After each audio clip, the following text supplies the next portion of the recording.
رب اشرح لي صدري ويسر لي أمري واحلل عقدة من لساني يفقهوا قولي. الحمد لله الذي لا مانع لحكمه ولا ناقض لقضائه، والصلاة والسلام على سيد أنبيائي وسند أوليائي وعلى أحبابه المعارضين لأعدائي. أما بعد، فأعوذ بالله من الشيطان الرجيم. بسم الله الرحمن الرحيم. ولن ترضى عنك اليهود ولا النصارى حتى تتبع ملتهم. صدق الله العظيم وصدق رسوله النبي الكريم الأمين. إن الله وملائكته يصلون على النبي يا أيها الذين آمنوا صلوا عليه وسلموا تسليما. الصلاة والسلام عليك يا سيدي يا رسول الله وعلى آلك وأصحابك يا حبيب الله. مولاي صل وسلم دائما أبدا على حبيبك خير الخلق كلهم، منزه عن شريك في محاسنه فجوهر الحسن فيه غير منقسم. يا أكرم الخلق مالي من ألوذ به سواك عند حلول الحادث العممي. ربي صل وسلم دائما أبدا على حبيبك خير الخلق كلهم. اللہ تبارک و تعالی جل جلالہ وعم نوالہ واتم برہانہ وعظم شانہ کی حمد و ثنا اور حضور پر نور شافع یوم النشور، دستگیر جہاں، غم گسار زماں، سید سرواراں، حامی بے قسم، قائد المرسلین، خاتم النبیین، احمد مجتبی جناب محمد مصطفیٰ صلی اللہ علیہ وآلہ واصحابہ وبارک وسلم کے دربار گوہر بار میں ہدیہ درود و سلام عرض کرنے کے بعد، وارثان منبر و محراب، ارباب فکر و دانش، نہایت ہی معزز و محتشم حضرات و خواتین، سامعین و ناظرین، رب ذوالجلال کے فضل اور توفیق سے ادارہ صراط مستقیم کے پر نور پروگرام میں آج ہمارے درس قرآن مجید کا موضوع ہے اسلام بمقابلہ یہودیت و عیسائیت۔ میری دعا ہے خالق کائنات جل جلالہ ہم سب کو قرآن و سنت کا فہم عطا فرمائے اور قرآن و سنت کے ابلاغ و تبلیغ اور اس پر عمل کی توفیق عطا فرمائے۔ چونکہ قرآن مجید برہان رشید کی آیات کا ایک واضح حصہ یہودیت اور نصرانیت سے متعلق احکام پر مشتمل ہے،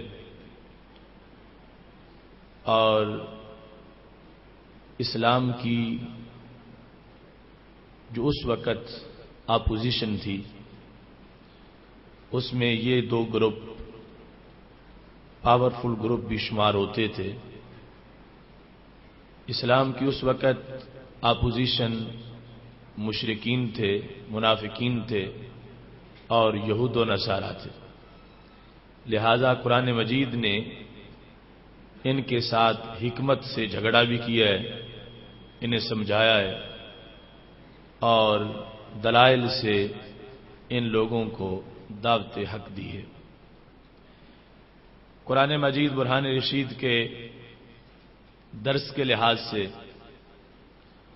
اور پھر بالخصوص موجودہ جو ہمارے کرنٹ ایشوز ہیں اور ایک انٹرنیشنل فورم کے اوپر جو یہود و نصارہ کے ساتھ مسلم امہ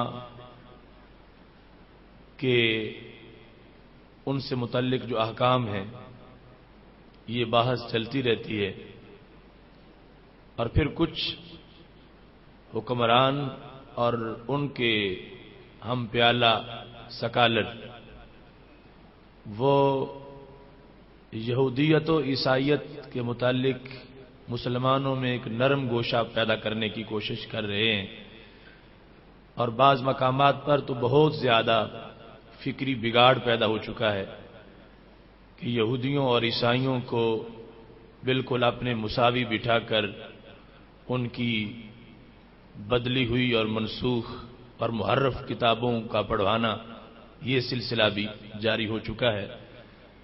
اس تناظر میں آج کی ہماری گفتگو اپنوں اور بیگانوں کے لیے اور اسلام کے اندر اور بیرونی محاذ پر ایک دعوت بھی ہے اور کلمہ حق بھی ہے۔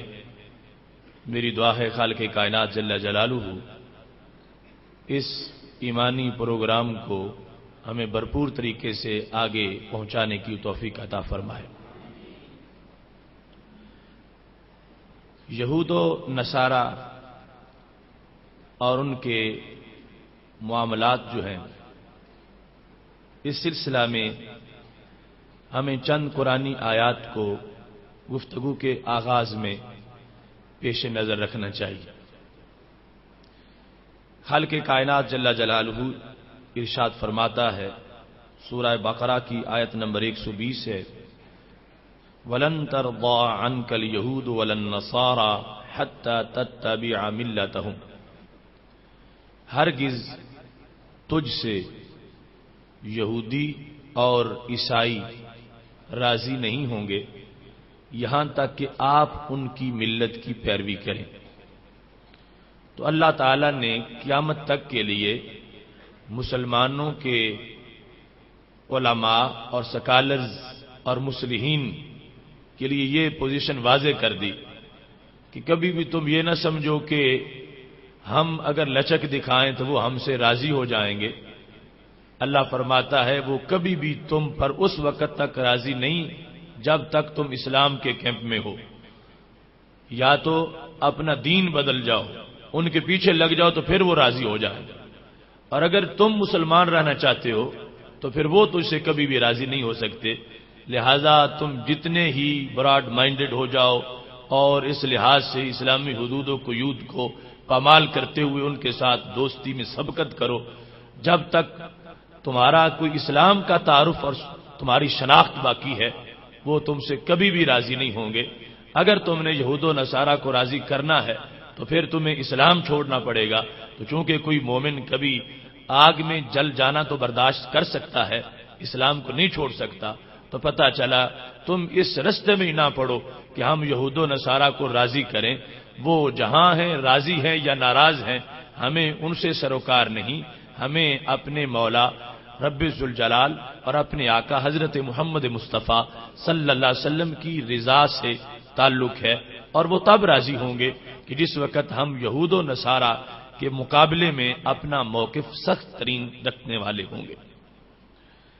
پھر خالق کائنات جل جلالہ نے قرآن مجید برہان رشید میں یہود و نصارہ کے مختلف عقائد، ان کی حرکات اور ان کی شرارتوں کا ذکر کیا۔ کیونکہ اس وقت یہ مستقل موضوع نہیں ہے، ہمارا اس سلسلے میں بھی ہمارے والیم ہیں یہود و نصارہ کی جو شرارتیں ہیں شروع سے لے کر آج تک، نبی علیہ السلام کے زمانے سے لے کر لبنان کی موجودہ جنگ تک۔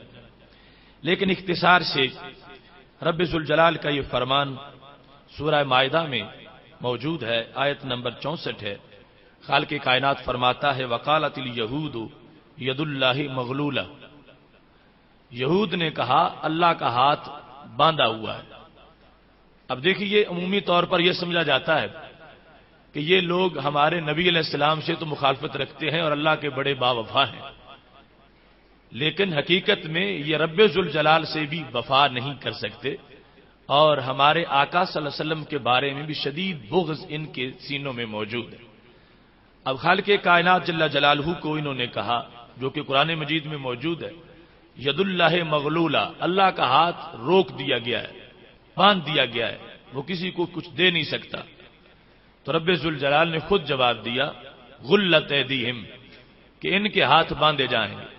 مطلب یہ تھا کہ یا تو دنیا میں یہ بخیل ترین شمار ہوں گے، ان سے بڑا کوئی بخیل نہیں ہوگا، اور وہ بھی تجربہ سے ثابت ہے، یا یہ ہے کہ ان کو جہنم میں باندھا جائے گا۔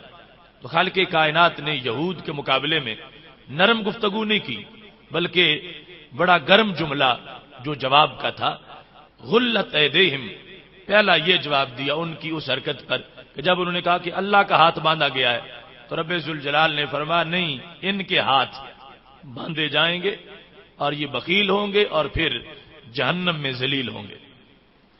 وَلُعِنُوا بِمَا قَالُوا، رب فرماتا ہے ان پر لعنت ہوئی ہے اس قول کی وجہ سے جو انہوں نے میرے بارے میں کہا۔ تو خالق کائنات جل جلالہ نے یہود کو ملعون قرار دیا کہ یہ لعنتی ہیں اس بات کی وجہ سے جو میری انہوں نے توہین کی ہے، اور میرے ہاتھ کو باندھا ہوا ہاتھ انہوں نے قرار دیا ہے۔ پھر خالق کائنات جل جلالہ فرماتا ہے بل یداہ مبسوطتان، اللہ کے تو دونوں ہاتھ کھلے ہیں۔ یہ اس کی شان کے لائق جو ہاتھ ہیں، جس طرح کے ہمارا اس پر یقین ہے، اور ہم اس کا کوئی اپنی طرف سے معنی نہیں معین کرنے والے، اس طرح کا ہاتھ ہوتا ہے۔ خالق کائنات فرماتا ہے اس کے ہاتھ کھلے ہیں، اپنے ہاتھ، اور پھر ان کی وضاحت کرتا ہے ينفق کیف یشاء، جیسے چاہتا ہے خرچ کرتا ہے۔ رب ذوالجلال کے ہاتھ کسی نے باندھے ہوئے نہیں، ان کون باندھ سکتا اس کے ہاتھوں کو؟ اس کے ہاتھ کھلے ہیں، اور ہر وقت وہ لوگوں پر اپنی عطا جو ہے وہ بھیج رہا ہے، اور اس کے کرم کی برسات ہو رہی ہے۔ اسی میں رب ذوالجلال نے آگے فرمایا وَلَيَزِيدَنَّ كَثِيرًا مِّنْهُمْ مَا أُنزِلَ إِلَيْكَ مِن رَّبِّكَ طُغْيَانًا وَكُفْرًا، فرمایا اے میرے محبوب صلی اللہ علیہ وسلم، تم پر جو تمہارے رب نے قرآن نازل کیا ہے، وہ قرآن ان لوگوں کو مستقبل میں ترقی دے گا۔ کس چیز میں؟ شرارت میں اور کفر میں۔ یعنی تم پر جو قرآن رب کی طرف سے اتر رہا ہے، اس قرآن سے ان کو بڑی چڑ ہے۔ جو قرآن اترتا جائے گا ان کی شرارتیں بڑھتی جائیں گی، اور جو قرآن مجید کی آیات سے لوگوں کو بہار ملے گی، مومنین کے لیے نیا حکم ہوگا، اللہ کا نیا انعام ہوگا، لیکن ان کا کفر بڑھے گا۔ طغیان و کفرا، یہ طغیان اور کفر کے لحاظ سے ترقی پاتے جائیں گے، دن بدن ان میں ترقی ہوتی جائے گی۔ خالق کائنات جل جلالہ نے یہود کے بارے میں اپنے قرآن میں جس وقت یہ فیصلہ فرما دیا ہے کہ جو قرآن مجید کا نزول ہوتا جائے گا، یہ یہود و نصارہ، یہود ان میں اضافہ ہوگا۔ کس چیز کا؟ طغیان کا اور کفر کا۔ تو قرآن مجید نے یہود کو کافر قرار دیا، کفر کا لفظ بولا، اور یہ کہا کہ تہ بتہ کفر بڑھے گا۔ تو اس وقت سے لے کر آج تک قرآن مجید کی خبر کے مطابق یہود کے کفر میں کتنا اضافہ ہوا، اور ان کی طغیان میں کتنا اضافہ ہوا، سرکشی میں کتنا اضافہ ہوا، عیسائیوں کے ہتھ کنڈوں میں کتنا اضافہ ہوا۔ یعنی اگر اس لحاظ سے سوچا جائے تو اتنا ظالم شاید فرعون بھی نہ ہو جتنا آج امریکہ، برطانیہ اور اسرائیل کا ظلم ہے کہ مسلمانوں کے اسلحے سے ہی مسلمانوں کو ماریں، مسلمانوں کا خون بہائیں۔ وہ فرعون ظالم تھا، کم از کم کچھ اپنا خرچہ تو کرتا تھا۔ یہ مسلمانوں کا ہی تیل، مسلمانوں کے ہی وسائل اور مسلمانوں کا ہی سب کچھ استعمال کرتے ہیں، مسلمانوں کے پیسے سے مسلمانوں کے لیے گولی خریدتے ہیں اور مسلمانوں کو مارتے ہیں۔ تو یہ ان کے اندر ایک طغیان کا اضافہ ہوا ہے اور کفر کا اضافہ ہوا ہے۔ لہذا یہ نص قرآنی ہے کہ یہ لوگ کفار ہیں، اہل کتاب ہونے کے باوجود بھی رب ذوالجلال نے ان کے کفر کو واضح کیا کہ جوں جوں قرآن اترتا جائے گا، جب یہ نہیں مانیں گے ان کا کفر بڑھے گا، ان کے طغیان بڑھے گا. تو اس واسطے یہ جو ان کی حالت کفریہ ہے اس کے بارے میں کبھی کسی کو شک نہیں ہونا چاہیے، اور اس سلسلے میں نرم گوشہ نہیں ہونا چاہیے. جب رب ذوالجلال نے آیت کریمہ میں طغیان کا بھی اطلاق کیا ہے تو کفر کا بھی اطلاق کیا ہے. ان دونوں چیزوں کو سامنے رکھتے ہوئے اور پھر جو ان کی جسارتیں ہیں ان کو خالق کائنات جل جلالہ نے بیان کیا ہے. آج ان کی ضروریت میں سے وہ ہمارے لیے اچھا ہو سکتا ہے جو اپنے پچھلے لوگوں کو چھوڑتا ہوا اسلام قبول کر لے گا تو اس کو اس زمرے سے باہر رکھا جائے گا، اور جو اسی دین پر ہے وہ سارے پرانے مظالم اس کے پلے پڑیں گے اور اس کے کھاتے میں آئیں گے. جو رسول اللہ صلی اللہ علیہ وسلم کے عہد زرنی میں لوگ تھے ان کو یہ کہا گیا کہ تم نے نبیوں کو قتل کیا، حالانکہ انہوں نے تو نہیں کیا تھا، ان کے بڑے باپ دادا پیچھے نسل میں جو تھے انہوں نے قتل کیا تھا. تو چونکہ یہ انہیں برحق مانتے تھے، ان کے دین پر تھے، تو رب ذوالجلال نے فرمایا تم نے پیغمبروں کو قتل کیا. اس وقت یہودی تھے، اس وقت جو عیسائی تھے.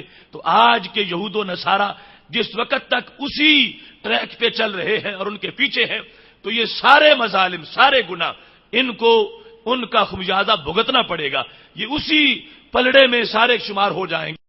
لہذا ان کے معاملے میں مسلمانوں کو پوری طرح حساس اور خبردار رہنا چاہیے کہ اہل کتاب ہونے کے باوجود یہ کفار ہیں اور کفار والا ان کے ساتھ رویہ کیا جائے گا سوائے چند استثنائی معاملات کے، وہ بھی محض دنیوی احکام کے لحاظ سے ہیں، اور باقی ان کو عقیدے کے لحاظ سے کبھی ہم مومنین کے قریب یا ایمان کا کوئی لفظ ان پر بولیں، ایمان اصطلاحی کا کبھی بھی ان کے لیے نہیں ہو سکتا، کیونکہ رب ذوالجلال نے قرآن کے نزول کے وقت کہا تھا کفر اب بھی ہے، لیکن جب جوں نازل ہوتا جائے گا ان کا کفر بڑھتا جائے گا. لہذا اتنے ان کے ڈبل ٹرپل اور کئی درجہ کفر جو ہے جب موجود ہو چکا ہو اس کے باوجود بھی ہم ان کے ایمان کی بات کریں یا ان کے کسی بھی ایسے معاملہ کو ایمانی قرار دیں، یہ سارے کا سارا قرآن مجید کے تعلیمات سے انحراف کا معاملہ ہوگا. وہ کفر بڑھتا گیا، بڑھتے بڑھتے آج اس کفر کی کئی ظلمات اور تہے اندھیرے ان پر چھا چکے ہیں. نہ ان کی کتاب اللہ کی کتاب ہے، اس وقت جو کچھ ان کے پاس ہے وہ منزل منلہ نہیں ہے، اور اگر وہ اپنے کسی نبی کا برتھ ڈے مناتے ہیں تو ہم اس کو ان کے لحاظ سے مل کر ان کے ساتھ نہیں منا سکتے. ان کا چونکہ ہر لحاظ سے ہمارا ان کا ایک فرق ہونا چاہیے. جب ان کا اپنے انبیاء کے بارے میں عقیدہ ہی درست نہیں ہے، عقیدہ ہو تو ہم حضرت عیسیٰ علیہ السلام کو ان کا نبی کہیں موجودہ لوگوں کا. یہ حضرت عیسیٰ علیہ السلام کی غلامی کے اہل ہی نہیں ہے، مستحق ہی نہیں ہے، اور ایسے ہی یہود ہیں. لہذا اگر وہ اپنے جھوٹے مذہب میں اور جھوٹے دین میں اگر کسی پیغمبر کا کوئی برتھ ڈے منا رہے ہیں تو ہم اس کو میلاد کی تقریب کہہ کر رسول اللہ صلی اللہ علیہ وسلم کے میلاد کے ساتھ مشابہت نہیں دے سکتے. اس واسطے کفار کا معاملہ جو ہے اس کو کفر کے دائرے کے اندر سمجھا جائے گا اور کبھی بھی ایمان والوں کو ان کے ساتھ کسی کام میں شریک نہیں ٹھہرایا جائے گا. ایسے ہی خالق کائنات جل جلالہ کا اس فرمان کے اندر آگے جا کے تفصیل سے یہ ذکر ہے وَيَسْعَوْنَ فِي الْأَرْضِ فَسَادًا وَاللَّهُ لَا يُحِبُّ الْمُفْسِدِينَ. فرمایا یہ یہودی فسادی ہیں اور یہ فساد کریں گے، اور اللہ فسادیوں سے پیار نہیں کرتا. جب رب ذوالجلال نے ان کو مفسد کہہ دیا تو وہ مصلح کیسے ہو سکتے ہیں، اصلاح پسند کیسے ہو سکتے ہیں، وہ امن کے حمایتی کیسے ہو سکتے ہیں، وہ کائنات میں پیس کے لمبردار کیسے ہو سکتے ہیں. لہذا یہ رب ذوالجلال کے ازلی فیصلے ہیں اور ان فیصلوں میں کسی طرح کی کوئی تبدیلی نہیں ہو سکتی. پھر خالق کائنات کا سورہ مائدہ میں فرمان ہے، آیت نمبر 18 ہے وقالت اليهود والنصارى نحن ابناء الله واحباؤه. یہود و نصارہ نے یہ کہا ہم اللہ کے بیٹے ہیں اور ہم اس کے برگزیدہ ہیں. تو یہ بھی ان کی شرارت اور رب ذوالجلال کے دربار کی توہین ہے کہ جو رب اولاد سے پاک ہے اس کا کوئی بیٹا بننا چاہے اور اپنے آپ کو بیٹا کہے تو خالق کائنات جل جلالہ کی توہین کر رہا ہے. چونکہ بیٹا کہہ کے اس نے رب کے لیے معاذ اللہ کسی زوجہ کو ثابت کر دیا۔ اللہ تبارک و تعالیٰ صاحبہ سے پاک ہے، زوجہ سے پاک ہے، اولاد سے پاک ہے، بیٹوں اور بیٹیوں سے پاک ہے۔ لہٰذا یہ یہود و نصارہ کی رب ذوالجلال کے دربار میں پھر توہین ہے کہ انہوں نے اپنا جو مقام تھا اس کو واضح کرنے کے لیے کہ ہمارا رب سے بڑا قریبی تعلق ہے، اپنے آپ کو اللہ کا بیٹا کہہ دیا، اور خالق کائنات جل جلالہ نے اس بنیاد پر بھی ان کی تردید کی ہے۔ فرمایا یہ میرے پیارے بھی نہیں ہیں، چاہے جا کے میرے بیٹے ہوں، ان کا میرے ساتھ کوئی رابطہ نہیں، کوئی تعلق نہیں ہے۔ اگر ایسا ہوتا تو میں ان پر عذاب کیوں نازل کرتا؟ جو میں نے ان پر عذاب نازل کیے ہیں، میں اپنے پیاروں پر عذاب نازل نہیں کرتا۔ اس واسطے یہ ان کا جھوٹ ہے، نہ یہ میری اولاد ہے اور نہ ہی یہ میرے کسی طرح بھی پیارے لگتے ہیں۔ ایسے ہی خالق کائنات جل جلالہ نے اس مقام پر جس وقت سورہ توبہ میں ان کا ذکر کیا، آیت نمبر 30 اور 31 کے اندر، تو خالق کائنات فرماتا ہے قالت الیہود عزیر ابن اللہ وقالت النصارى مسیح ابن اللہ۔ یہود نے کہا عزیر اللہ کے بیٹے ہیں اور نصارہ نے کہا مسیح اللہ کے بیٹے ہیں۔ یعنی یہ اصل میں معاملہ ان کو بھی اللہ کا بیٹا بناتے ہیں اور آپ بھی اللہ کا بیٹا بنتے ہیں، تو آپس میں بھائی بھائی بننے کے لیے یہ اپنا اصل میں مرتبہ بڑھانا چاہتے ہیں کہ آپ اللہ کے بیٹے ہوں اور ان کے نبی اللہ کے بیٹے نہ ہوں، تو یہ دشوار معاملہ تھا۔ لہذا پہلے تو ان کو کہا وہ اللہ کے بیٹے ہیں، اور معاذ اللہ یہ کہنے کے بعد پھر اپنے بارے میں بھی کہنا شروع کر دیا ہم اللہ کے بیٹے ہیں۔ تو خالق کائنات جل جلالہ نے اس مقام پر فرمایا ذالک قولہم بافواہہم، یہ ان کے منہ کی باتیں ہیں، اس طرح کہنے سے کون بیٹا بن جاتا ہے؟ رب ذوالجلال اولاد سے پاک ہے، یہ ان کا قول کیسا ہے؟ فرمایا یداہئون قول الذین کفروا من قبل، کفروا یہ ان لوگوں کے قول کے مشابہ ہے جنہوں نے پہلے کفر کیا۔ تو یہ دوسری صراحت ہے قرآن مجید میں کہ اس میں یہود و نصارہ کے کفر کا بیان کیا گیا۔ یداہئون قول الذین کفروا، فرمایا یہ ان کا جملہ کافروں کے قول کے مشابہ ہے۔ تو کفر اس میں کہ جس وقت یہ رب ذوالجلال کے بارے میں اپنا یہ ذکر کرتے ہیں ہم بیٹے ہیں یا ہمارے پیغمبر اللہ کے بیٹے ہیں، تو یہ کفر ہے ان کا، جس کفر کو رب ذوالجلال نے بیان کر کے فرمایا قاتلہم اللہ انا یؤفکون، اللہ انہیں تباہ کرے یہ کیسے اوندے پھرتے ہیں۔ اب قاتلہم اللہ رب نے لفظ استعمال کیا، تو اب ہم قرآن پڑھیں گے تو ہم قاتلہم اللہ کہیں گے، ہم اس کی ٹرانسلیشن کریں گے تو ہم کہیں گے اللہ نے فرمایا تباہ ہو جاؤ تم یہود و نصارہ، تم برباد ہو جاؤ۔ اب جو رب ہے اس کو پتہ ہے کہ کون برحق ہے اور کون جو ہے وہ اپنے عقیدے سے بدل چکے ہیں۔ جو اللہ کی کتاب کی وجہ سے عزتیں پانے والے ہوں، اللہ انہیں نہیں کہتا کہ تم مر جاؤ، قاتلہم اللہ، اللہ تمہیں تباہ کر دے، اللہ تمہیں ختم کر دے۔ رب ذوالجلال نے قاتلہم اللہ کا جو جملہ بولا ہے تو خالق کائنات نے واضح کر دیا ہے میں نے کتاب دے کے جو شرف جن کو دیا تھا وہ ماننے والے اور ہیں، اور جن کے پاس اب کتاب ہے، جب قرآن اتر رہا ہے اور وہ اس قرآن کو نہیں مانتے، اپنی محرف کتاب کو لے کے بیٹھے ہوئے ہیں، رب ذوالجلال فرماتا ہے انہیں خدا تباہ کرے، ان کو خدا ہلاک کر دے اور قتل کر دے۔ یہ قاتلہم اللہ کا جملہ رب جن کے بارے میں بولے، اگر ہم بولیں گے تو پھر اس کو ہماری سختی نہیں کہا جائے گا۔ رب ذوالجلال نے ہمارے دین کا حصہ بنایا ہے، تو کیا ہم کسی کی رضا کے حصول کے لیے قرآن کی آیات کو چھوڑ دیں گے؟ نہیں نہیں، مومن قرآن کو نہیں چھوڑ سکتا۔ تو جب قرآن کو نہیں چھوڑ سکتا تو یہ پھر پہلو واضح کرنا پڑے گا کہ یہ جھوٹے لوگ ہیں، گمراہ ہیں، دھتکارے ہوئے ہیں، جہنمی ہیں اور کافر ہیں، اور خالق کائنات جل جلالہ نے ان کو ملعون قرار دیا ہے، ان پر لعنتیں کی ہیں، اور فرمایا کہ رب ذوالجلال کی طرف سے ان کے لیے ذلت و رسوائی ہے، دنیا میں بھی اور آخرت میں بھی ان کو رسوا کر دیا جائے گا۔ یہ یہود کا مستقل ذکر تھا، اور بالخصوص آخری آیت میں ساتھ نصارہ کا بھی ذکر تھا، اور نصارہ کے بارے میں علیحدہ آیات بھی موجود ہیں۔ وَمِنَ الَّذِينَ قَالُوا إِنَّا نَصَارَى، سورہ مائدہ کی آیت نمبر 14 ہے، اور ان لوگوں میں سے جنہوں نے کہا ہم عیسائی ہیں، أَخَذْنَا مِيثَاقَهُمْ، ہم نے ان سے عہد لے لیا کہ اگر تم نصارہ ہو تو پھر یہ باتیں تم نے ماننی ہے کہ سارے پیغمبروں کو ماننا ہے، اور باقاعدہ معاہدہ ہوا۔ فَنَسُوا حَظًّا مِمَّا ذُكِّرُوا بِهِ، اللہ فرماتا ہے جو معاہدہ ہم سے انہوں نے کیا تھا وہ بھول گئے، چھوڑ گئے وہ۔ تو پھر رب ذوالجلال نے ان کی گمراہی اور ان کی ذلت اور رسوائی کو خود بیان کیا اس انداز میں، فَأَغْرَيْنَا بَيْنَهُمُ الْعَدَاوَةَ وَالْبَغْضَاءَ إِلَى يَوْمِ الْقِيَامَةِ، فرمایا قیامت تک ہم نے ان کے دلوں کے اندر آپس میں دشمنی ڈال دی ہے، اور اس کے ساتھ وسوف ينبئهم اللہ بما كانوا يصنعون، اور اللہ واضح کر دے گا کہ جو کچھ یہ کرنے والے ہیں۔ تو اس مقام پر یہ صرف میں نے تمہید میں چند آیات بطور مثال پڑھی ہیں، کیونکہ ہمارے قرآن کا تو ایک پورا حصہ ان کے خلاف ہے، اور ان کے بارے میں قرآن مجید کے تابڑ توڑ حملے اور واضح کیا گیا ہے کہ اگر تم اب جنت چاہتے ہو تو پھر تمہیں پلٹنا پڑے گا، قرآن کی طرف آنا پڑے گا۔ کفر کو واضح کیا، ان کے ملعون ہونے کو واضح کیا، لہذا ان آیات کی روشنی میں کسی مومن مسلم کے لیے یہ جائز نہیں ہے کہ وہ قرآن مجید کے نزول کے بعد یہود و نصارہ کو پھر مومن کہے یا انہیں کسی لحاظ سے بھی بلیور سمجھے، یعنی جو شرعی بلیور کا معنی ہے۔ ویسے تو بلیور کہتے ہیں یقین والے کو، تو جس بندے کو جس بات کا یقین ہے وہ سچی ہے یا جھوٹی ہے وہ اس کا بلیور ہے۔ لغوی معنی ابو جہل بھی بلیور تھا کہ اس کو بتوں کے بارے میں یقین تھا، حضرت صدیق اکبر رضی اللہ تعالیٰ عنہ بلیور ہیں، انہیں کو رب کے بارے میں یقین ہے۔ تو اب ان دونوں کے ایک پلڑے میں رکھا جائے کہ دونوں بلیور ہیں اور دونوں ایک طرح کے ہیں؟ نہیں، دیکھنا ہے کہ یقین ہے دونوں کو ہے کس چیز کا۔ حضرت صدیق اکبر رضی اللہ تعالیٰ عنہ کو رب کی توحید کا یقین ہے اور ابو جہل کو اپنے بتوں کے شرک کا یقین ہے، تو بلیور کہہ کے دونوں کو ایک پلڑے میں رکھیں، یہ دین نہیں ہے۔ ان میں سے ایک جو ہیں وہ جنت میں ساری امتوں کی جو سب سے بڑی سیٹ ہے پہلی، اس میں بیٹھنے والے ہیں، اور ابو جہل جو ہے وہ جہنم کے نچلے طبقے میں جلنے والا ہے۔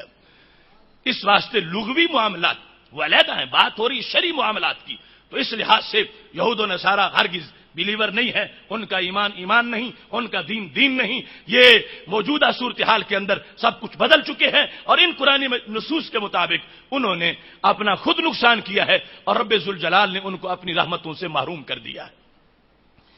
اس سلسلہ میں سید عالم نور مجسم شفیع معظم صلی اللہ علیہ وسلم کے اساسی فرمان سے اپنی گفتگو کو اب آگے بڑھاتا ہوں کہ خود ایک دن کمپیریٹو سٹڈی کے طور پر ہمارے محبوب علیہ السلام نے ہمارا اور یہود و نصارہ کا ایک موازنہ کیا۔ بخاری شریف جلد نمبر 1 صفحہ نمبر 302 پر یہ حدیث شریف ہے۔ حضرت ابو موسیٰ اشعری رضی اللہ تعالیٰ عنہ روایت کرتے ہیں، مثل المسلمین والیہود والنصارى کمثل رجل استاجر قوما یعملون له عملا یوما الی اللیل علی اجر معلوم۔ رسول اللہ صلی اللہ علیہ وسلم ارشاد فرماتے ہیں، تمہاری اور یہود و نصارہ کی مثال اس طرح ہے کہ جیسے کسی نے مزدور رکھے ہوں اور انہیں کہا ہو کہ تم نے میرے ہاں دن بھر کام کرنا ہے۔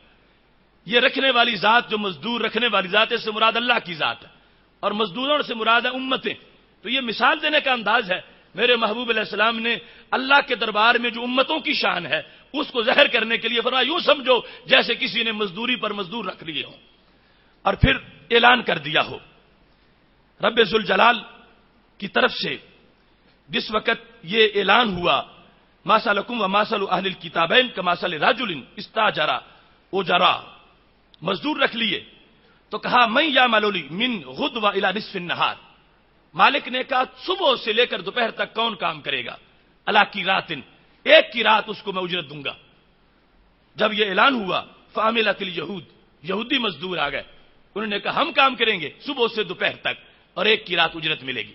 اب مثال سے یاد رکھنا، مزدور رکھنے والی ذات سے مراد اللہ کی ذات، مزدوروں سے مراد امتیں، اور یہ جو ٹائم ہوگا اس سے مراد احکام کی سختی اور نرمی ہوگی۔ جتنا ٹائم کام کا زیادہ ہوگا اتنا مشقت امت پر زیادہ ہوگی۔ تو پہلا اعلان تھا صبح سے دوپہر تک کون مزدوری کرے گا، تو یہودیوں نے کہا ہم کریں گے، ایک کی رات اجرت ملے گی، انہوں نے کام شروع کر دیا۔ پھر خالق کائنات جل جلالہ کی طرف سے اعلان ہوا، من یعمل لی من نصف النہار الی صلاۃ العصر، کون ہے جو دوپہر سے عصر تک ڈیوٹی کرے، اللہ کی رات، اس کو بھی ایک کی رات اجرت دی جائے۔ اب یہاں پہلے جتنی مزدوری ہے، پہلے بھی ایک کی رات، اب بھی ایک کی رات، سمجھنے کے لیے 1 روپیہ سمجھ لو، پہلی قوم کو بھی 1 روپیہ، دوسری کو بھی 1 روپیہ، لیکن ٹائم میں فرق ہے، پہلے صبح سے دوپہر تک اور دوسرے دوپہر سے عصر تک، کیونکہ صبح سے دوپہر کا وقت زیادہ بنتا ہے اور دوپہر سے عصر کا وقت تھوڑا بنتا ہے۔ جب یہ اعلان ہوا فعملت النصارى، عیسائیوں نے کہا ہم کریں گے، یعنی انہوں نے ٹوکری اٹھا لی اور ان کی ڈیوٹی شروع ہو گئی، ایک کی رات اجرت ہے۔ ثم قال، پھر اعلان ہوا من یعمل لی من العصر الی ان تغیب الشمس، اللہ کی راتین، فرمایا اب ہم نے تبدیلی کر دی ہے، کام تھوڑا ہوگا اجرت زیادہ ہوگی۔ کون ہے جو عصر سے مغرب تک تھوڑا سا کام کرے اور اس کو 2 کی رات اجرت دی جائے؟ پہلے ہر مزدور کو 1 کی رات، صبح سے دوپہر، دوپہر سے عصر، اب عصر سے مغرب، اور ہر ایک کے لیے 2 کی رات اجرت کا اعلان کر دیا گیا۔ جس وقت یہ اعلان ہوا تو اس کے ساتھ سید عالم نور مجسم شفیع معظم صلی اللہ علیہ وسلم نے صحابہ کو مخاطب کر کے فرمایا، صحابہ جانتے ہو وہ پارٹی کون سی ہے کہ جن کا time of work, period of work تھوڑا سا ہے اور اجر ڈبل ہے ان کا؟ صحابہ کہتے اللہ تعالیٰ جانتا ہے، اللہ کے محبوب بہتر جانتے ہیں، رب ذوالجلال بہتر جانتا ہے۔ تو میرے محبوب علیہ السلام نے فرمایا انتم ہم، میری امت وہ تم ہو کہ جن سے رب کام تھوڑا کروائے گا، اجرت زیادہ عطا فرمائے گا۔ اب یہ تقسیم ہے۔ اب اس میں ایک بات بالکل واضح ہے، کام کا وقت جو ہے وہ مختلف ہے۔ صبح سے دوپہر تک بہت زیادہ ہے، دوپہر سے عصر تک اس سے تھوڑا ہے، لیکن عصر سے مغرب تک اس سے بھی تھوڑا ہے۔ کام میں اس طرح تھوڑی تھوڑی تبدیلی آئی ہے، اور آخری قوم کے لیے بالکل تھوڑا کام ہے، لیکن اجرت آخری زیادہ لے گئے ہیں۔ رسول اللہ صلی اللہ علیہ وسلم ارشاد فرماتے ہیں جب یہ فیصلہ اللہ کے دربار میں ہو گیا تو وہاں پر احتجاج کیا یہود و نصارہ نے۔ غضبت الیہود والنصارى، یہود و نصارہ غصے میں آ گیا، یعنی پہلے دن سے ابھی اس قوم نے آنا تھا، اس وقت آنے سے پہلے یہ مخالفت کر رہے تھے۔ رب ذوالجلال کے دربار میں انہوں نے اپنا احتجاج نوٹ کروایا، کہنے لگے مالنا اکثر عملا واقل عطاء، بخاری شریف ہے۔ اور ہمیں ان باتوں کی خبر نہ ہوتی اگر سب باتوں کی خبر دینے والے محبوب خبر نہ دیتے۔ سید عالم صلی اللہ علیہ وسلم اس وقت کا ان کا احتجاج کہ جب یہ ملت آئی نہیں تھی، فرمایا انہوں نے جھگڑا کیا رب سے۔ جھگڑا کیسا تھا؟ کہتے ہیں مالانا اکثر عملا واقل عطاء، ڈبل اعتراض تھا ان کا کہ ہم کام زیادہ کرتے ہیں مگر ہمیں مزدوری تھوڑی ملتی ہے، اور بعد میں قوم آ رہی ہے کام تھوڑا کریں گے مزدوری زیادہ ملے گی۔ ایسا اللہ کیوں ہے؟ ایسا معاملہ کیوں ہے؟ ڈبل اعتراض تھا، اکثر عملا واقل عطاء۔ سنگل اعتراض نہیں تھا۔ سنگل یہ ہوتا کہ کہتے کہ اے اللہ ہمیں تو نے 1 کی رات دیا ہے تو جتنا ہمیں دیا اتنا ہی انہیں بھی دے، انہیں 2 کیوں دیتا ہے؟ صرف کی رات کے لحاظ سے جھگڑا ہوتا، جب ہمیں تو نے 1 کی رات اجرت دی تو نے بھی 1 کی رات اجرت دے۔ انہوں نے کہا نہیں، انہیں 1 اجرت بھی دے، کام بھی ہمارے جتنا کرا۔ تو کام کے لحاظ سے بھی اعتراض تھا، انعام کے لحاظ سے بھی اعتراض تھا کہ مساوات ہونی چاہیے، ہمارے جتنا، یعنی بالخصوص جتنا دونوں کا اکٹھا بنتا ہے وہ نصارہ کا آخری حصہ ہے، تو وہ چاہتے تھے کہ کم از کم یہ جو ٹائم ہے دوپہر سے عصر تک اتنا تو بعد والے کریں اور پھر جا کے مزدوری برابر ہو جائے۔ تو مل کر اللہ کے دربار میں اتحاد سے یہود و نصارہ جھگڑا کر رہے تھے کہ ان کا ٹائم جو ہے وہ تھوڑا ہے، اجرت ان کی زیادہ ہے، مسلمان جو بعد میں آ رہے ہیں، اے اللہ انصاف ہونا چاہیے، ان سے ہمارے جتنا کام کرا اور ہماری جتنی مزدوری ان کو عطا فرما۔ جب انہوں نے یہ اعتراض کیا تو رب ذوالجلال بڑا حکیم ہے، خالق کائنات نے ان کا منہ یوں بند کر دیا۔ فرمایا هل نکستکم من حقکم، کیا تمہارا حق میں نے رکھ لیا؟ تمہاری جتنی مزدوری تھی وہ میں نے دی ہے یا نہیں دی؟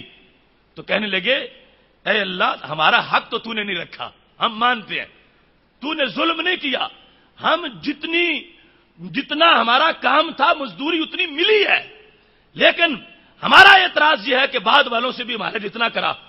تو خالق کائنات نے فرمایا عدل تو تم نے میرا مان لیا کہ جتنا تمہیں چاہیے تھا، جتنا تم مستحق تھے اتنا میں تمہیں دے رہا ہوں، اور آگے جو دوسرا معاملہ ہے کہ اپنے محبوب کی امت سے بھی اتنا ہی کرواؤں اور اتنا ہی دوں۔ خالق کائنات کا بڑا حسین جواب تھا، فرمایا ذالک فضلی اوتی ہے من اشاء، یہ میرا اپنا فضل ہے، جسے چاہوں جتنا دے دیتا ہوں۔ لہذا تم نے میرے ہاں کام کیا تو میری رحمت کے تم منشی تو نہیں بن گئے کہ اب تم سے پوچھوں اور میں تقسیم کروں۔ تمہارا حق یہ ہے جتنی مزدوری ہے وہ مانگو، اور وہ میں نے دی ہے، تم نے مانی ہے کہ تم نے ظلم میں نے نہیں کیا۔ لہذا اگر میں اپنے محبوب صلی اللہ علیہ وسلم کے غلاموں سے تھوڑا کرواتا ہوں اور انہیں زیادہ دیتا ہوں تو تمہارا تو نہیں دے رہا، میں تمہارا کاٹ کے، تمہاری مزدوری کاٹ کے انہیں نہیں دے رہا، اپنے خزانہ فضل سے دے رہا ہوں۔ لہٰذا یہ میرا فضل ہے، میں جسے چاہوں جتنا دوں، اس بارے میں ہڑتالیں نہ کرو، یہود و نصارا احتجاج نہ کرو، اگر تمہارا حق میں نے دیا ہوتا تو تم مجھ سے جھگڑا کر سکتے، میں نے تمہارا حق نہیں دیا، پیارے کی امت بھی بڑی پیاری ہے، میں کام تھوڑا کرواؤں گا، اجرت زیادہ عطا فرماؤں گا۔ یہ شروع سے خالق کائنات جل جلالہ نے یہودیت و عیسائیت کے مقابلے میں ہماری برتری پہلے دن سے واضح کر دی ہے۔ اس امت کی آمد سے پہلے بھی کرسچنز اور جوز کے مقابلے میں ہمارا جو ہے وقار تھا، رب ذوالجلال نے خود اعتراضوں کے جواب دیے، خود احتجاج اور ہڑتال پر ان کے سامنے بول کے کہا کہ یہ میرا فضل ہے اور میرے محبوب کے محبوب امتی ہیں، ان سے زیادہ نہیں کرواؤں گا، تھوڑا کرواؤں گا، اجرت زیادہ عطا فرماؤں گا۔ ضمناً یہاں پر نماز عصر کے وقت کی بھی شناخت ہو گئی کہ کب اس کی اذان پڑھنی چاہیے۔ آج لوگ زور کے ٹائم میں عصر کی اذان پڑھ دیتے ہیں، ایک مثل گزر چکی ہوتی ہے تو عصر کی اذان دے دیتے ہیں، تو یہ حدیث اس وقت کو غلط ثابت کر رہی ہے۔ اگر عصر ایک مثل پر ہو جاتی ہوتی تو رب ذوالجلال انہیں جھڑکی دیتا کہ ہوش سے بات کرو، تمہارا تو اعتراض ہی غلط ہے، تم کہتے ہو کام ہمارا زیادہ ہے، کام کیسے تمہارا زیادہ ہے؟ دوپہر سے ایک مثل تک اور ایک مثل سے مغرب تک تو ٹائم برابر ہے۔ پھر رب ذوالجلال جو ہے اسے چاہیے تھا کہ وہ عیسائیوں کو کہتا کہ تم تو جھوٹ بولتے ہو کہ ہمارا ٹائم زیادہ ہے، ہمارا جو ہے وہ اجرت ہماری تھوڑی ہے۔ اللہ فرماتا ایک اعتراض کرو کہ اجرت والا ٹائم تو تمہارا برابر ہے۔ اگر ایک مثل پر اثر ہوتی تو اللہ ان کے اعتراض کو غلط قرار دے دیتا اور ریجیکٹ کر دیتا۔ رب ذوالجلال نے اعتراض کو برقرار رکھ کے جواب دیا ہے کہ ٹھیک ہے، وقت تمہارا زیادہ ہے، اجرت تمہاری تھوڑی ہے، مگر یہ فضل میرا اپنا ہے، میں جسے چاہوں جتنا عطا فرما دوں۔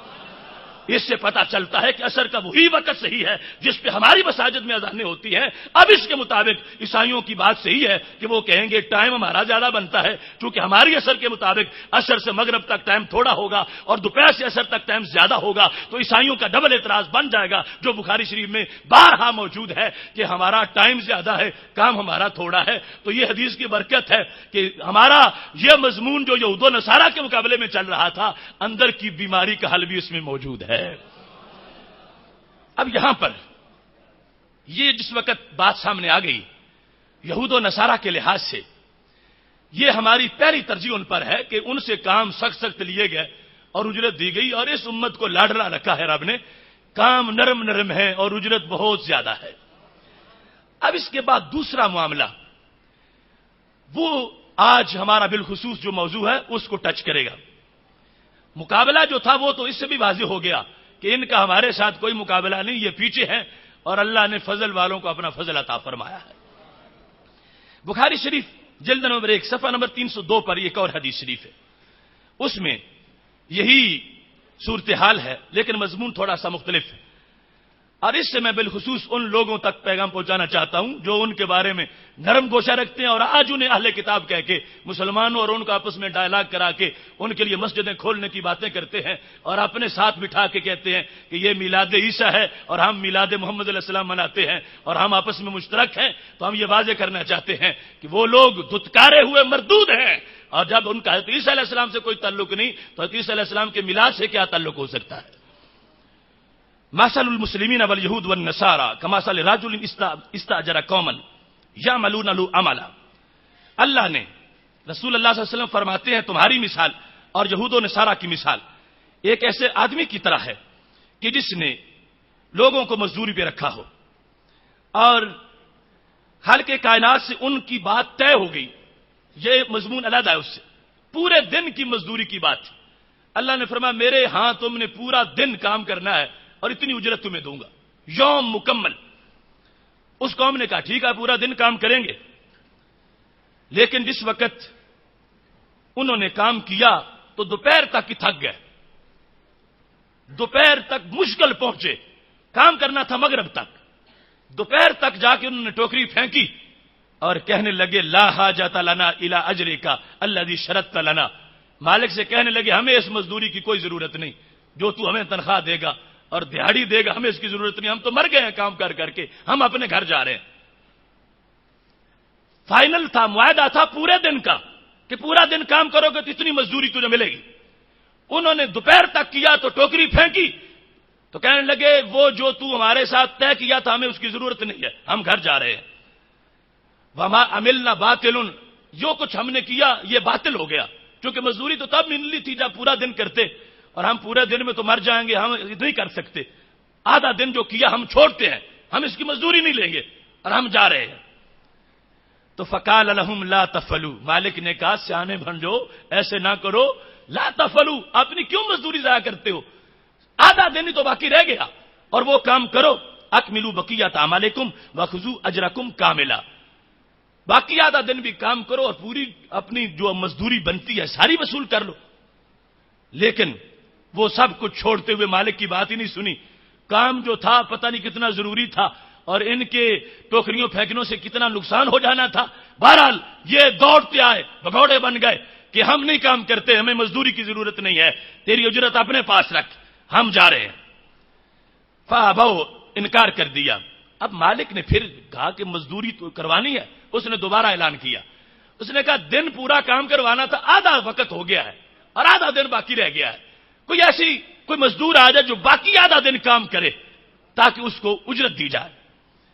جس وقت ایک اور قوم آ گئی، ان سے مالک نے کہا اکملوا بقیۃ یومکم ھذا، شروع سے نہیں، یہ دن ہی پورا کر دو، آدھا دن تو کام ہو چکا ہے، آدھا دن پیچھے باقی ہے، یہ باقی آدھا دن کام کرو، تو اس پر کیا ہوگا، میں پہلے جو آدھا کام انہوں نے کیا تھا وہ بھی مزدوری تمہیں دے دوں گا، اور جو تم کرو گے یہ بھی تمہیں دے دوں گا، مکمل دن کی اجرت تمہیں دوں گا۔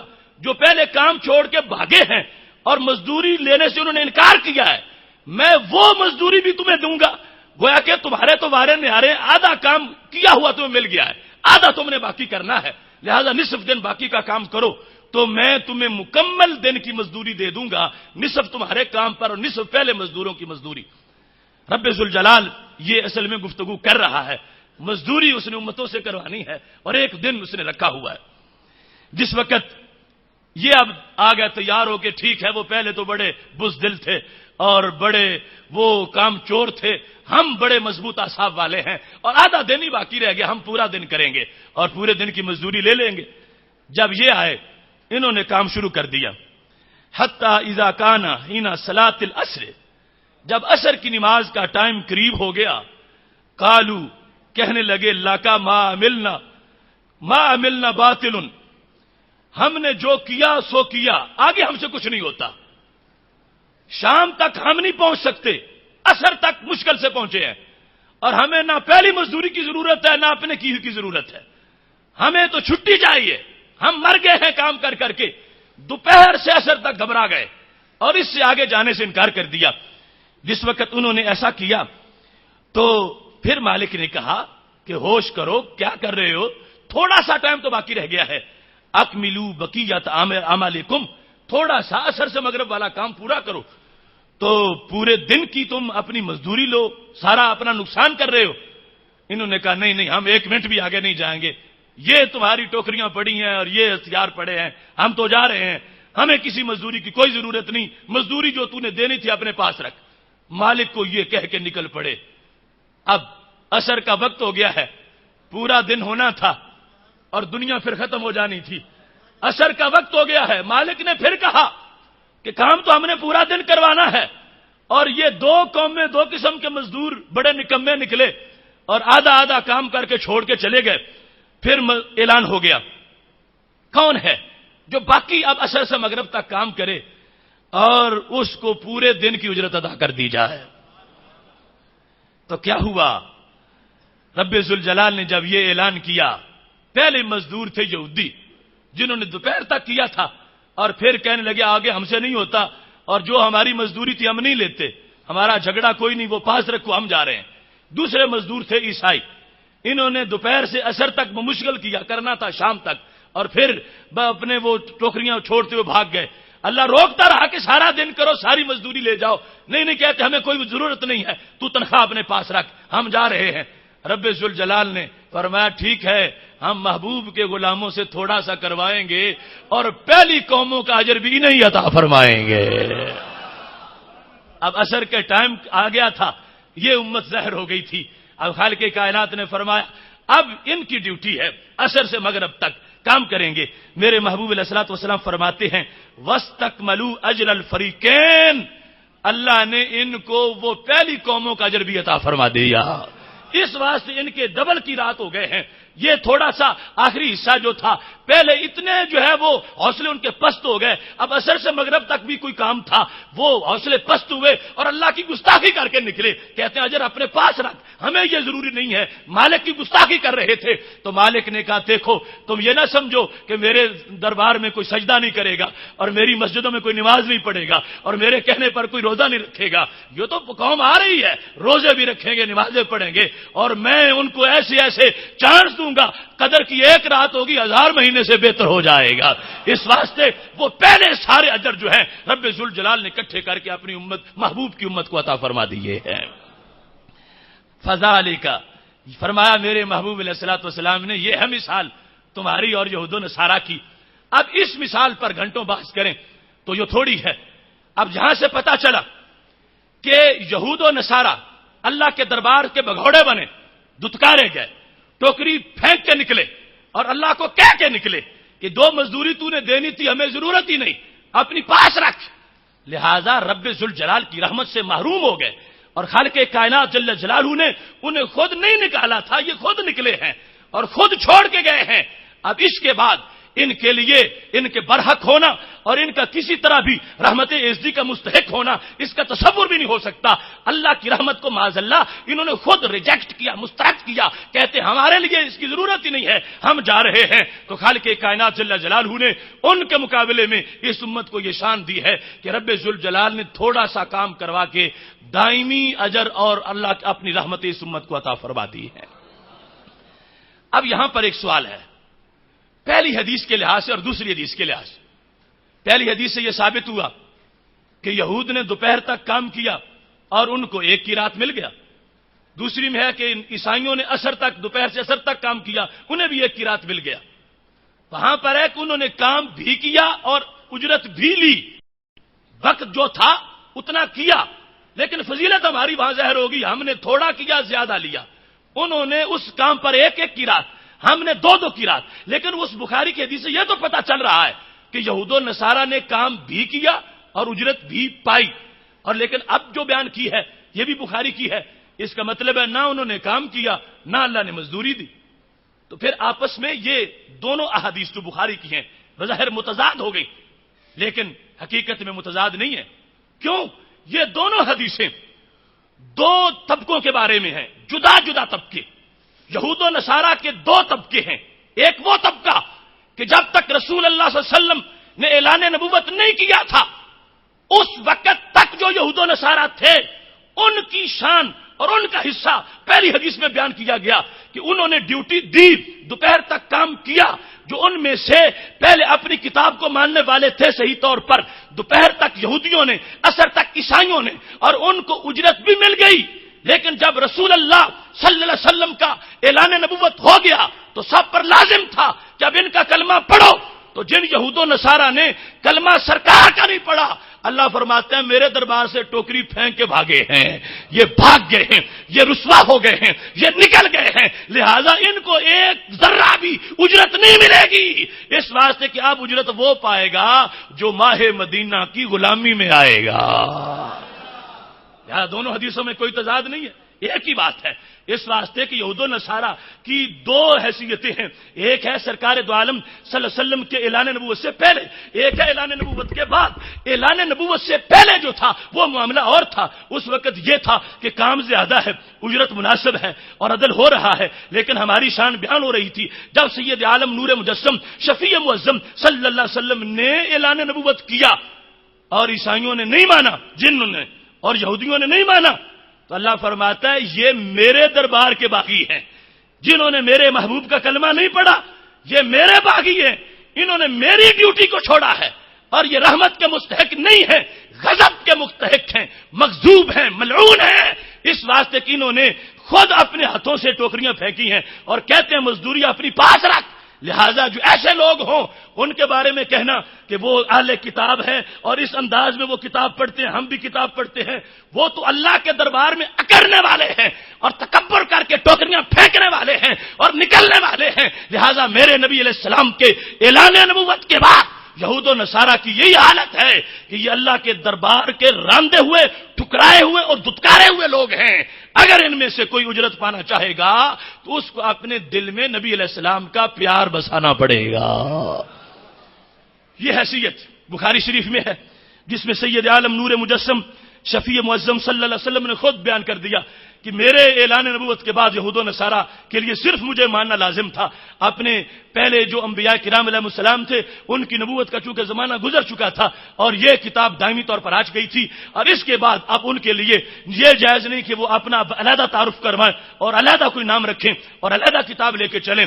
لہذا یہ حدیث ان لوگوں کو سامنے رکھنی چاہیے جو آج ان کے ساتھ جو مسلم اینڈ کرسچن ڈائلاگ کے فورم پر ان کو برابری دے رہے ہیں کہ ایک طرف قرآن پڑھا جائے اور دوسری طرف جو ہے وہ انجیل اور تورات کو پڑھا جائے اور پھر میلاد عیسیٰ اور میلاد محمد علیہ السلام ان کو ملایا جائے۔ ان لوگوں کو شرم آنی چاہیے کہ جو اللہ کے دربار سے خود استعفا دے کے نکلے ہوں، ان کو اللہ کے دربار میں کون داخل کر سکتا ہے؟ یہود و نصارہ خود مستعفی ہوئے، خود استعفا دیا۔ ان کو رب ذوالجلال کے دربار میں اللہ کہہ رہا تھا باقی وقت بھی کام کرو، پوری اجرت لو۔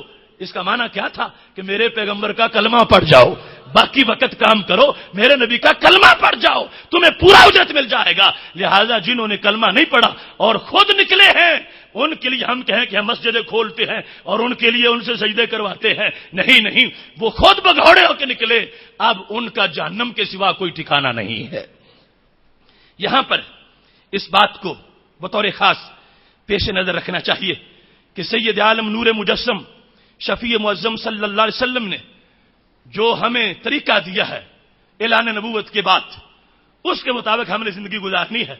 اور میرے محبوب علیہ السلام فرمانے لگے، صحیح مسلم میں یہ حدیث شریف موجود ہے، فرمایا لا تبدؤ اليهود والنصارى بالسلام، یہود و نصارہ کو سلام میں آغاز نہ کرو، ان کو سلام نہ دو۔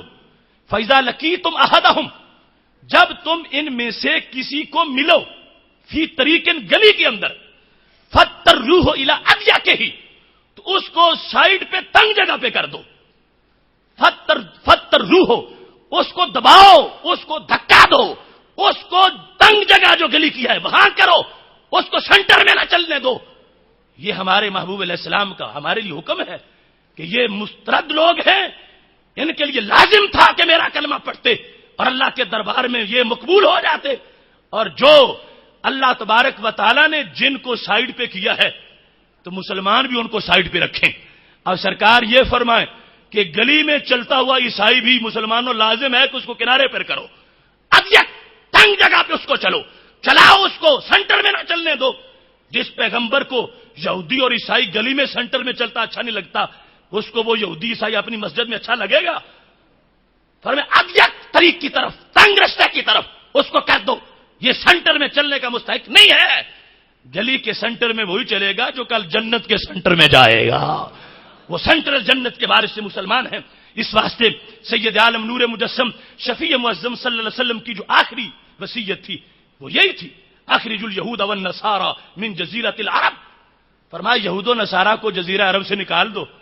سرکار پوری دھرتی سے ان کو نکالنا چاہتے ہیں، فرمایا چونکہ عرب میرا دیش ہے اور یہ ڈائریکٹ میرے دشمن ہیں، میرا کلمہ انہوں نے نہیں پڑھا تو میں برداشت نہیں کروں گا کہ دھرتی میری ہو اور قدم ان کے ہوں۔ لہذا صحابہ میری حسرت یہ ہے کہ ان کو عرب سے نکالو، اور سرکار جن کو اپنی زمین سے نکالنا چاہتے ہوں ان کے لیے ہم مسجدیں کھولیں کہ وہ مسجد ہماری میں آ جائیں اور ہمارا اور ان کا کوئی فرق ہی نہیں رہا، اور ان کے لیے نرم رویہ اور نرم گوشہ پیدا کیا جائے، اور اہل کتاب کی آڑ کے اندر ان کے ساتھ ساری جو ہیں وہ ایسے معاملات جو ہیں ان کو گول مول کر دیا جائے۔ نہیں نہیں، یہ قرآن ہے اور یہ نبی علیہ السلام کا فرمان ہے، انہوں نے ہمارے لیے واضح کر دیا ہے کہ اہل کتاب کا جو حقیقی مرتبہ تھا وہ تو وہ کھو چکے ہیں، اس کے بعد بھی ایک اہل کتاب کے لفظ کا ان کو فائدہ ہے، مگر ان کو ایمانداروں کی صف میں کبھی بھی شامل نہ کرو، اور ان کے لیے یہ معاملہ نہ کرو کہ یہ بھی ایک کتاب والے ہیں، اور ان کو ساتھ بٹھا کر وہ اپنے پیغمبر علیہ السلام کو مانتے ہی نہیں ہے۔ ان کا اگر ماننا صحیح ہوتا تو پھر وہ مبغوض کیوں ہوتے؟ ان کا ماننا مسترد ہو چکا ہے، لہذا ان کی ساری دینی تقریبات بھی مسترد ہو چکی ہیں۔ ان میں اگر کوئی حیثیت مومن کوئی داخل ہو جائے گا اس کا ایمان سلامت نہیں رہے گا، اس واسطے کہ جن کو اللہ نے نکالا ہوا ہے جو ان کے ساتھ بیٹھے گا وہ بھی نکلے ہوئے میں سے شمار ہو جائے گا۔ اور بالخصوص میرے محبوب علیہ الصلوۃ والسلام کا تو انداز جو ساری جہان کے لیے زمانے کے لیے رحمت ہے، رحمت ہونے کے ساتھ ساتھ جو آپ نے طریقہ سکھایا ہے اس طریقے کا حسین منظر ترمذی میں موجود ہے۔ کیا ہوتا تھا؟ حضرت ابو موسیٰ اشعری رضی اللہ تعالیٰ عنہ کہتے ہیں یہودی شرارتی بڑے تھے اور سمجھتے تھے کہ اس پیغمبر کی رحمت کی دعا بھی لینی چاہیے، اور یہ بھی جانتے تھے ہمیں یہ دعا دیتے نہیں، تو کیا کہتے تھے؟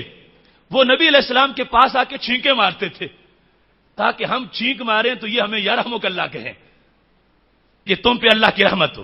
دیکھو نا دماغ ان کا، ذہین اس شرارت میں کتنے تھے کہ ویسے تو یہ ہمیں یرحمک اللہ نہیں کہتے کہ اللہ تم پہ رحم کرے، یہ ہمیں ان کا قرآن کہہ چکا ہے کہ ہم لعنتی ہیں، ان کا قرآن ہمیں لعنتی قرار دے رہا ہے، اور یہ ان کے دل میں تھا کہ یہ رحمت ہے اور ان کی رحمت کے صدقے شاید ہم بچ جائیں، کلمہ پڑھے بغیر ان سے یرحمک اللہ کہلوا لیں۔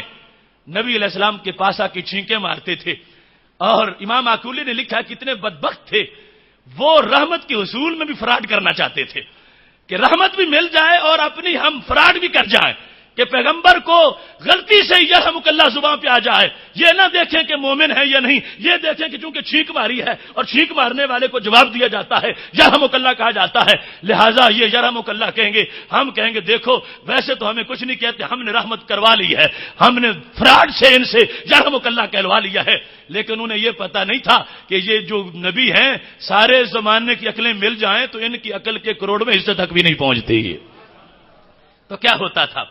ترمذی شریف میں ہے کہ جس وقت وہ آ کے چھینکیں مارتے تھے تو یار ان کو انتظار ہوتا تھا کہ یرحمک اللہ کہیں، تو میرے محبوب علیہ السلام یرحمک اللہ نہیں کہتے تھے، کیا کہتے تھے؟ فرماتا یہدیکم اللہ، اللہ تمہیں میرا کلمہ پڑھنے کی توفیق دے۔ وہ چھینکیں مارتے تھے کہ ہم پہ رحمت کی دعا کر دے کہ تم پہ رحمت ہو، فرمایا اللہ تمہیں ہدایت دے کہ تمہیں پتہ چل جائے کہ پہلا دین منسوخ ہو گیا اور سارے پیغمبروں کی نبوت کا زمانہ ختم ہو گیا اور میری نبوت قیامت تک اور ہمیشہ کی آ گئی ہے، یہ دعا فرما دیتے۔ یعنی یہاں تک محبوب علیہ السلام نے اس سلسلہ میں احتیاط کی ہے کہ میں نے ان کو رحمت کی دعا نہیں دینی اور یہ ہدایت کی دیتا ہوں کہ اللہ تمہیں ہدایت دے، تمہارا اصلاح کر دے، یہ یصلح بالکم، یہ الفاظ بول دیتے تھے، مگر رحمت کے الفاظ میرے محبوب علیہ الصلوۃ والسلام نے استعمال نہیں فرمائے۔ تو اس سے سوچنا چاہیے کہ محبوب علیہ الصلوۃ والسلام اس بارے میں کتنا حساس موقف امت کو دے رہے ہیں۔ اگر آج کوئی ان کو یہ کہے کہ ہمارے ساتھ آئینہ رحمت میں بیٹھے ہیں اور رحمت کے گہوارے میں آ کے بیٹھے ہیں تو وہ آقا رحمت گنبد خضرا میں کتنی تکلیف ان کو محسوس ہوگی کہ جو میری رحمت کے مستحق نہیں ہے ان کو انہوں نے رحمت کی لسٹ میں شمار کیا ہوا ہے۔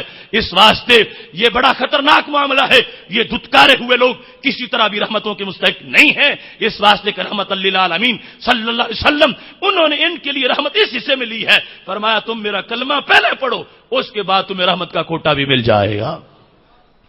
اور اس سلسلہ میں حضرت عبداللہ بن عمر رضی اللہ تعالیٰ عنہ کا ایک معاملہ بڑا ہی عجیب ہے، الاذکار میں امام نووی نے اس کو روایت کیا ہے کہ حضرت عبداللہ بن عمر رضی اللہ تعالیٰ عنہ کے پاس ایک شخص آ گیا، کوئی اجنبی تھا، انہیں پتا نہیں تھا کہ مسلمان ہے یہ یہودی ہے، تو آپ اس کو سلام کہہ بیٹھے، السلام علیکم، اس نے جواب دیا، آپ کو بعد میں پتا چلا یہ تو یہودی تھا۔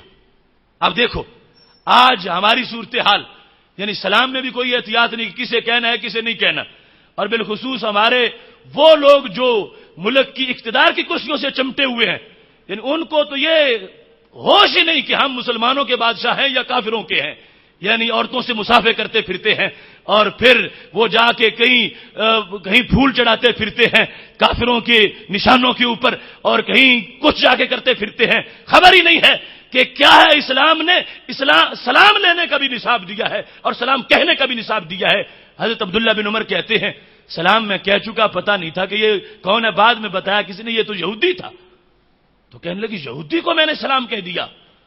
یہودی کو اس لفظ سے ہماری جو وزارت خارجہ ہے ان کے لحاظ سے سبق ہے کہ جب کوئی واقعہ ہو جاتا ہے، حادثہ ہو جاتا ہے، تعزیت کرنے کا موقع ہوتا ہے کسی سے یا کسی کے ساتھ خیر خواہی کا کوئی پیغام دینا ہوتا ہے، انہیں پہلے سوچنا چاہیے کہ کیا اسلام ہمیں یہ بات کرنے کی اجازت دیتا ہے یا نہیں دیتا، اس کے بعد وہ ایسا کوئی پروگرام جو ہے یا پیغام اس کو ریلیز کر سکتے ہیں۔ اب حضرت عبداللہ بن عمر بے علمی کی حالت میں، لا علمی کی حالت میں ان سے ایسا ہو گیا، لیکن کیا کیا؟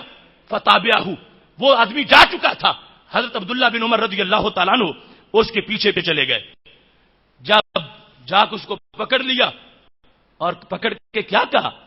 فرمانے لگے رد علیہ سلامی، وہ میرا سلام مجھے واپس کر کے جاؤ. رد علیہ سلامی، رد کرو، لوٹاؤ میرا سلام تمہارے پاس جو ہے. میں نے جو تجھے السلام علیکم کہا، مجھے تو نہیں پتا تھا کہ تم سلام کے مستحق ہی نہیں ہو. جنہیں رب نے دھتکارا ہو انہیں ہم سلام کیوں کہیں؟ اس واسطے مجھ سے تو بڑی غلطی ہو گئی، پتہ ہی نہیں تھا کہ تم یہودی ہو. ردو علیہ السلام، میرا سلام باہر نکالو، سلام میرا واپس کرو، پھر میں جانے دوں گا.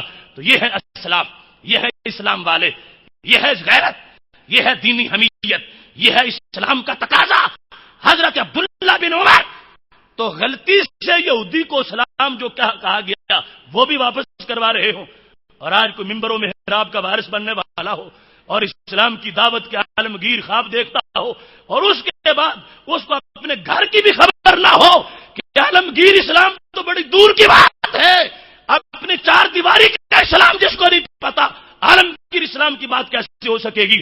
حضرت عبداللہ بن عمر رضی اللہ تعالیٰ عنہ نے سلام واپس کروایا اور یہ بتایا کہ قیامت تک ان کے معاملے میں ان زہریلوں سے ہوشیار رہو، یہ ہمارے کسی عزت کے مستحق نہیں ہے، کسی سلام کے اور کسی سلامتی کی دعا کے یہ مستحق نہیں ہے. آخری بات، سید عالم نور مجسم شفیع معظم صلی اللہ علیہ وسلم کا وہ فرمان حضرت عبداللہ بن عمر رضی اللہ تعالیٰ عنہ اس کی روایت کرتے ہیں. موجودہ صورتحال میں جو کچھ ہم سے ہوا اور جو ہو رہا ہے، یہود و نصارہ کے جو مظالم ہیں، عیسائیوں کے جو منہ سے ہمارا خون بہ رہا ہے، اور ان بھیڑیوں نے جس انداز میں کابل و قندھار سے لے کر عراق تک اور گروزنی سے لے کر غزہ تک جو ہمارا خون بہایا ہے، اور اس کے سوا ابھی لبنان کی جو صورتحال تھی، سب کچھ امت مسلمہ کے سامنے ہے. ایسی صورتحال کے اندر ہمیں اپنے موقف سے ایک انچ بھی پیچھے نہیں ہٹنا چاہیے. اس وجہ سے نہیں کہ آج انہوں نے ہمیں مارا ہے تو جو کسی کو مارے اسے نفرت ہوتی ہے. پہلے نمبر پر ہمیں نفرت اس واسطے ہے کہ ان کی نفرت ہمارے دلوں میں اللہ نے پیدا کی ہے اور اللہ تعالیٰ کے رسول صلی اللہ علیہ وسلم نے پیدا کی ہے. اور تیسرے نمبر پر یہ خود انسانی تقاضا ہے، عقل کا تقاضا ہے کہ بندہ جس کا خون کوئی بہا رہا ہو وہ اپنے خون بہانے والے سے پیار نہیں کرتا، اس کے ساتھ وفاداریاں نہیں کرتا، ان کی تعظیمیں نہیں کرتا. لہذا کسی طرح بھی ان لوگوں کے لیے ہمارے دل میں نرمی نہیں ہونی چاہیے اور ہمیں مایوس بھی نہیں ہونا چاہیے. یہ زمانہ ہمارے ساتھ ہے، اگر ہم آپ اپنے ساتھ ہو جائیں، یہ کائنات کا درخت پتھر یہ ساری دنیا ہمارے فوجی ہیں، ہمارے سپاہی ہیں، ہمارے لیے یہ خفیہ ایجنسی ہیں، انٹیلیجنس ہے، ساری کائنات. یہ میرے محبوب علیہ السلام کا فرمان ہے، صحیح بخاری شریف میں ہے، فرمایا تقاتلکم الیہود، تم سے یہودی لڑائی کریں گے. پھر کیا ہوگا؟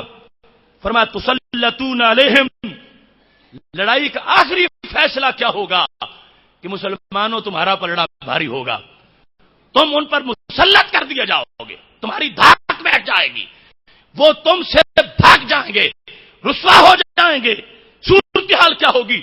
حتی یقول الحجر، یہاں تک کہ پتھر بولے گا یا مسلم ھذا یہودی ورائی فقتلہ، اے مسلمان یہ یہودی میرے پیچھے چھپا ہوا ہے، آج اس کو قتل کر جا. پتھر یہ کہے گا، پتھر بولے گا. اب پتھر تب بولے گا جب دل کا پتھر بھی کسی کا سلامت ہو. تو اگر دل میں یہودیوں کو بٹھایا ہوا ہو تو پھر پتھروں کو بولنے کی ضرورت کیا ہے؟